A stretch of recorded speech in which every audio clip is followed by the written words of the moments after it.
दोस्तों, स्वागत है आपका मेरे YouTube चैनल इंग्लिश बाबू पर। और आज मैं फिर हाजिर हूँ आपके साथ एक नई स्टोरी लेकर।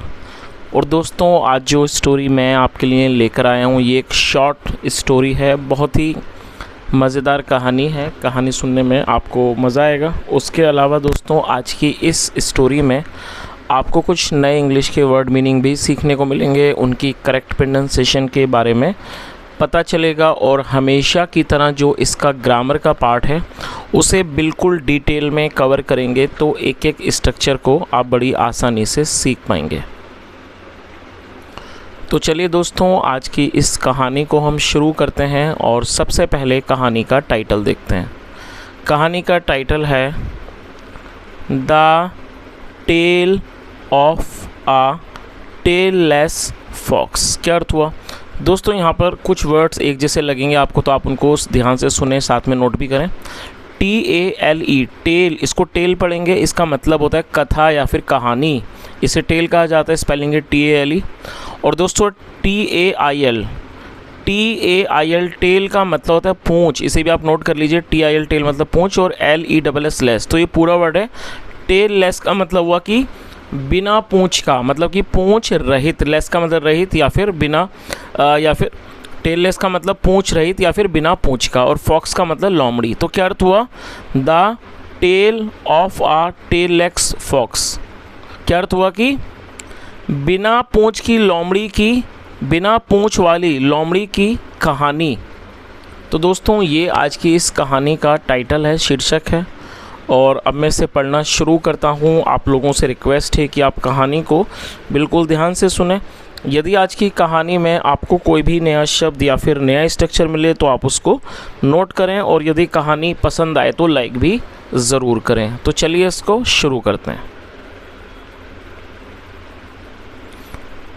Once a fox got caught in a trap. क्या अर्थ हुआ दोस्तों? ये जो वाक्य है ये एक पास्ट इंडेफिनिट का अफर्मेटिव वाक्य है।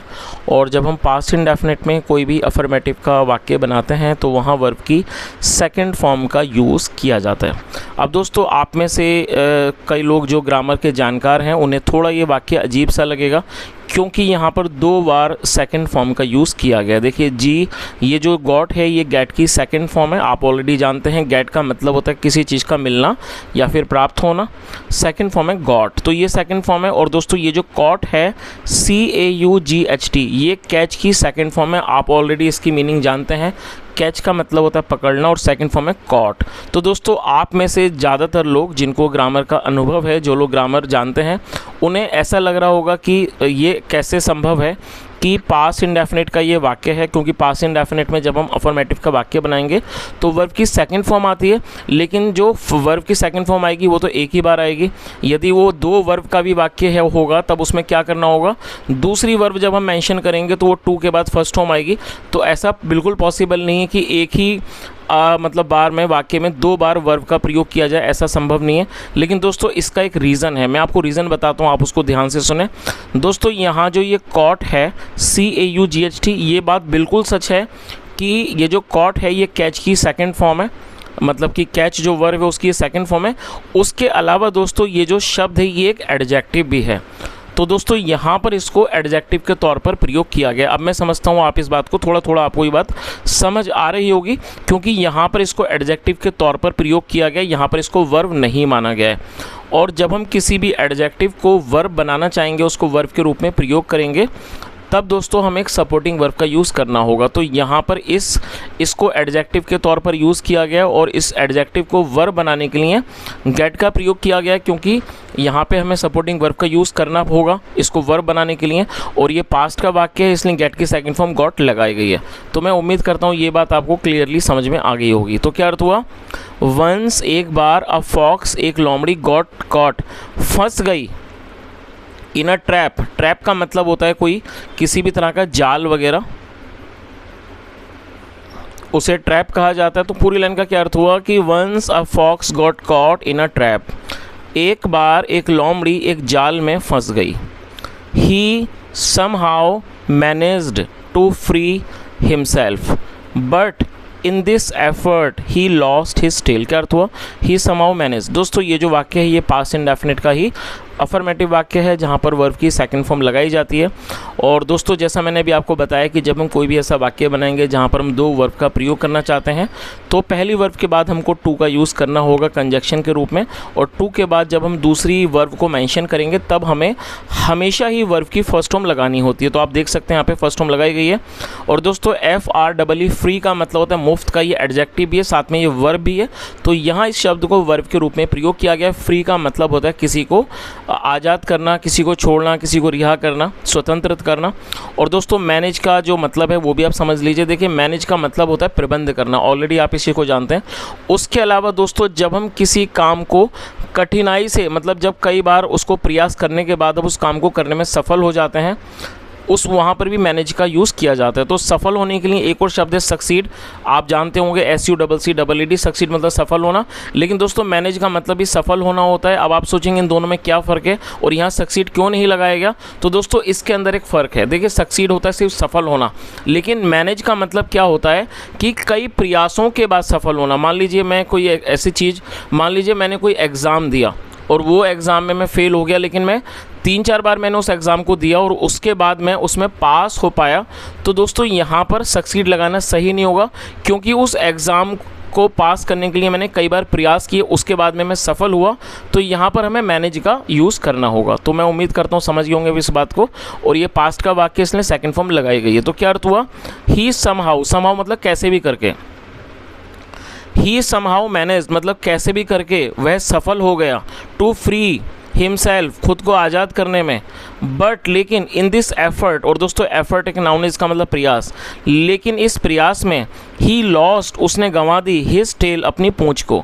और ये भी पूरा पास्ट इंडेफिनिट का वाक्य है। लूज का मतलब खोना गंवाना, second form lost. He lost उसने गंवा दी हिज टेल अपनी पूंछ। तो इस तरह से पूरी लाइन का क्या अर्थ निकला कि he somehow manage to free himself, उसने कैसे भी करके अपने आप को आज़ाद कर लिया, अपने आप को छुड़ा लिया। बट इन दिस एफर्ट, लेकिन इस प्रयास में ही लॉस्ट हिज टेल, उसने अपनी पूंछ गंवा दी। आगे देखिए, finding himself without his tail the fox felt very much embarrassed. दोस्तों इसे नोट कर लीजिए, EMBARRASSED। एम्बेरेस्ड एडजेक्टिव है जिसका मतलब होता है शर्मिंदा, शर्मिंदगी। और ये जो वाक्य ये भी पास्ट इंडेफिनिट का वाक्य है। फील मतलब महसूस करना, सेकंड फॉर्म फेल्ट। तो क्या अर्थ हुआ? फाइंडिंग, फाइंड का क्या मतलब होता है? पाना। फाइंडिंग हिमसेल्फ अपने आप को पाकर, विदाउट हिज टेल बिना अपनी पूंछ के, the fox felt very much embarrassed लोमड़ी को बहुत ज़्यादा शर्मिंदगी महसूस हुई। तो इस तरह से पूरी लाइन का क्या अर्थ निकला कि खुद को बिना पूंछ का पाकर लोमड़ी को बहुत अधिक शर्मिंदगी महसूस हुई।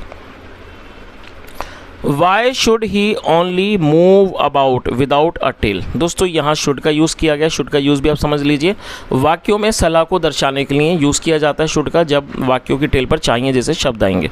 और ये इंट्रोगेटिव है तो should का यूज़ हेल्पिंग वर्ब के रूप में पहले किया गया है। और यहाँ WH फैमिली वर्ड का भी यूज़ किया गया है। WH फैमिली वर्ड का मतलब होता है WH फैमिली कहें या फिर इसको इंट्रोगेटिव वर्ड भी कह सकते हैं, ऐसा सब जो किसी प्रश्न को पैदा करे। तो क्या अर्थ हुआ? Why should he only move about without a tail?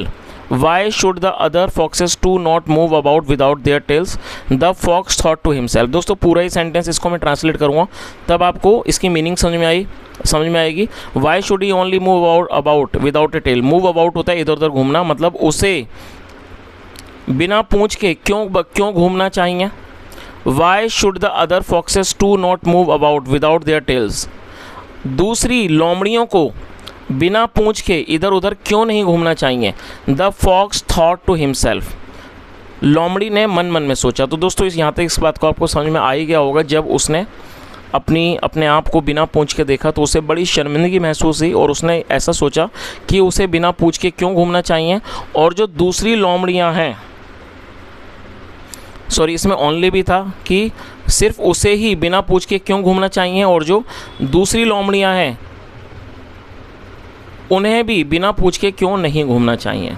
The fox thought to himself, लोमड़ी ने मन में सोचा। चलिए आगे देखिए, एंड सो, और इसलिए the fox told his friends. दोस्तों ये टेल मतलब होता है कहना, बताना, और ये सेकंड फॉर्म में पास्ट इंडेफिनिट का ही वाक्य है। एंड सो इसलिए the fox told his friends, लोमड़ी ने अपने दोस्तों को बताया। कनिंगली, कनिंगली दोस्तों क्या है, देखिए ये एडवर्ब है। एडवर्ब का क्या काम है, एडवर्ब का मतलब होता है वर्ब की विशेषता के बारे में बताना। और इसको कैसे बनाते हैं, कैसे पहचानते हैं, जब हम किसी एडजेक्टिव के साथ एल वाई जोड़ देंगे तो वो एडवर्ब बन जाता है। तो कनिंग जो है, यदि मैं इसमें एल वाई हटा दूँ, CUNNING, कनिंग का मतलब क्या होता है, धूर्त, चतुर एडजेक्टिव है। और जब इसमें एल वाई जोड़ देंगे तो कनिंगली क्या हो जाएगा, धूर्तता से या फिर चतुराई से। तो जब हम इसमें एल वाई जोड़ देंगे वो एडवर्ब बन जाएगा। और एडवर्ब का क्या काम होता है, क्या फंक्शन होता है, वो वाक्य के अंदर जो क्रिया है उसकी विशेषता के बारे में वो बताता है। तो इस तरह से क्या इस लाइन की मीनिंग निकली, एंड इसलिए सो और इसलिए द फॉक्स, लोमड़ी ने, टोल्ड हिज फ्रेंड्स, अपने दोस्तों को बताया, कनिंगली, चतुराई से बताया, अबाउट द बेनिफिट्स, फ़ायदों के बारे में, of not having a tail, एक पूंछ ना होने का। तो पूरी लाइन का क्या अर्थ हुआ, इसलिए लोमड़ी ने अपने दोस्तों को चतुराई से पूंछ ना होने के फ़ायदों के बारे में बताया। चलिए आगे देखिए। The tail is an extra organ of the body. दोस्तों ये जो सेंटेंस है, ये जो एक सिंपल प्रेजेंट का सेंटेंस है। सिंपल प्रेजेंट का मतलब होता है जब हम वर्तमान में कोई भी ऐसा वाक्य बनाते हैं जहाँ पर इज़ एम आर का यूज़ हेल्पिंग वर्ब के रूप में किया जाता है, साथ में नाउन या फिर एडजेक्टिव को लेकर वाक्य को बनाया जाता है। और दोस्तों याद रखें, जब हम सिंपल प्रेजेंट में कोई भी वाक्य बनाएंगे, सिंपल प्रेजेंट में या फिर सिंपल पास्ट में, तो ऐसे वाक्यों में कभी भी वर्ब का इस्तेमाल नहीं किया जाता है। और इसी वजह से इस तरह के जो वाक्य हैं उनको नो एक्शन सेंटेंस भी कहा जाता है। और ऑर्गन का मतलब होता है अंग। तो क्या अर्थ हुआ, the tail is an extra organ of the body, an extra weight to carry. तो उसने क्या कहा, उसने क्या बोला कि the tail is an extra organ of the body, पूंछ शरीर का एक फालतू अंग है, एन एक्स्ट्रा वेट, एक फालतू वज़न, टू कैरी, ढोने के लिए, कैरी मतलब ढोना। तो उसने उनको क्या बताया कि भाई ये जो पूंछ है वो शरीर का एक फालतू अंग है, एक फालतू वज़न है ढोने के लिए। दैट इज़ राइट, ये सही है, sad one of his friends, उसके एक दोस्त ने कहा।